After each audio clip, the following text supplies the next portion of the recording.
Hello everyone, আসসালামু আলাইকুম। Welcome to my channel. আজকে আপনাদের সাথে নিয়ে এসেছি সালমন মাছের খুবই মজার এবং দুর্দান্ত একটা রেসিপি নিয়ে। আজকের রেসিপি হচ্ছে বাটার সালমন। এই মাছটি আসলে খেতে এতটাই সুস্বাদু এবং লোভনীয় যে একবার খাবে সে বারবার খেতে চাইবে। আশা করি আমার রেসিপিটি যদি আপনাদের কাছে ভালো লেগে থাকে অবশ্যই লাইক এবং সাবস্ক্রাইব করে পাশে থাকবেন।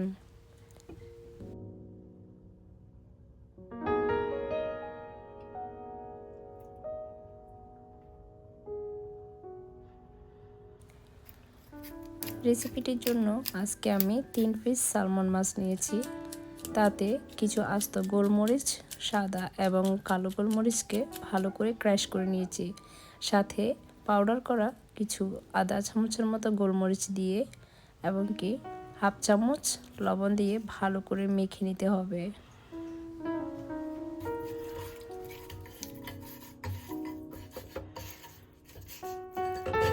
আজকে যেহেতু আমি এটা বাটার সালমন বানাবো সেজন্য এখানে বাটার অবশ্যই প্রয়োজন, তাই আমি এখানে কিছুটা বাটার দিয়েছি। বাটারগুলো মেল্ট হয়ে আসলে আমি কিছুটা পরিমাণ অলিভ অয়েল দিয়ে নিব। তারপর একে একে মাছগুলো ভেজে নেব।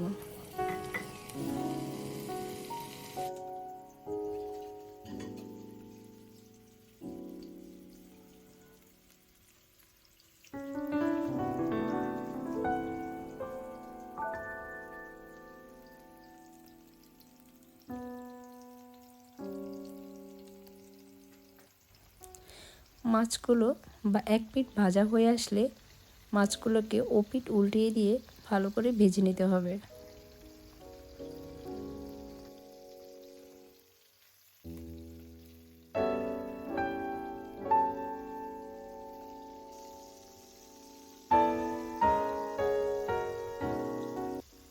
মাছগুলো এপিঠ ওপিঠ ভালো করে ভাজা হয়ে গেলে এবার একে একে মাছগুলো তুলে নিব।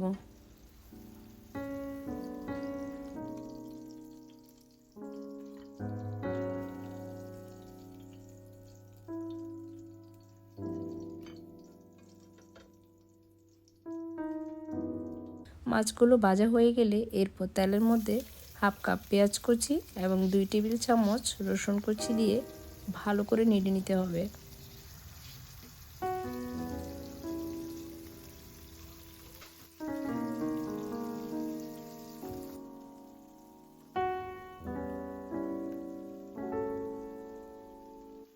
পেঁয়াজ আর রসুন কুচিগুলো ভালো করে কিছুক্ষণ কষিয়ে নিতে হবে যাতে পেঁয়াজ আর রসুনের কাঁচা গন্ধটা দূর হয়ে যায়। এরপর আমি একটা বড় সাইজের টমেটো নিয়ে পাতলা পাতলা করে স্লাইস করে নিতে হবে।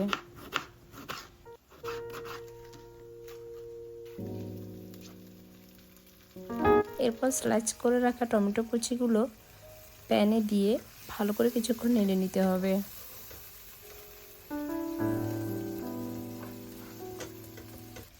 মশলাগুলো ভালো করে ভেজে নেওয়ার পর এখানে 1 চামচ অরিগানো পাউডার দিয়ে দিব।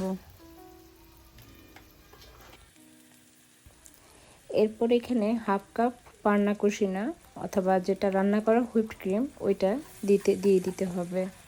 আপনারা চাইলে এখানে এটার পরিবর্তে ইয়োগর্টও দিতে পারেন অথবা লিকুইড দুধও দিতে পারেন, যে কোনো একটা দিয়ে রান্না করতে পারেন, কোনো সমস্যা নয়, স্বাদের কোনো হেরফের হবে না।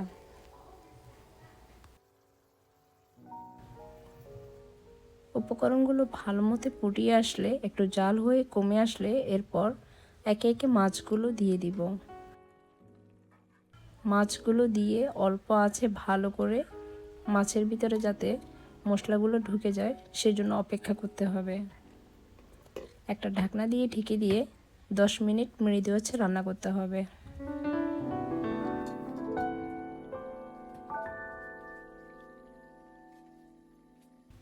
রান্নার প্রায় মাঝামাঝি পর্যায়ে এসে একটা লেবুকে 4 পিস করে পাতলা স্লাইস করে মাছের উপরে বসিয়ে দিয়ে ঢাকনা দিয়ে ঢেকে দিতে হবে।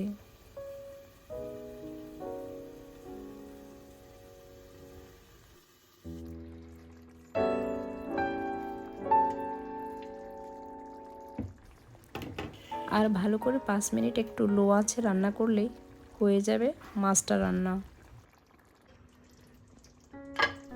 আমাদের মাছ রান্না শেষ। এরপর পরিবেশনের পালা। এই মাছটি এভাবে একবার রান্না করে দেখবেন, এত দুর্দান্ত হয় যা আসলে বলা যায় না।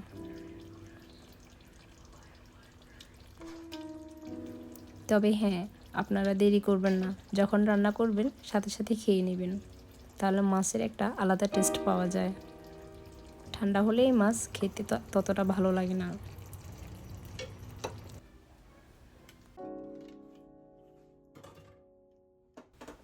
আশা করি আমার রেসিপিটি আপনাদের কাছে ভালো লেগেছে। যদি ভালো লেগে থাকে অবশ্যই শেয়ার করে পাশে থাকবেন। আল্লাহ হাফেজ।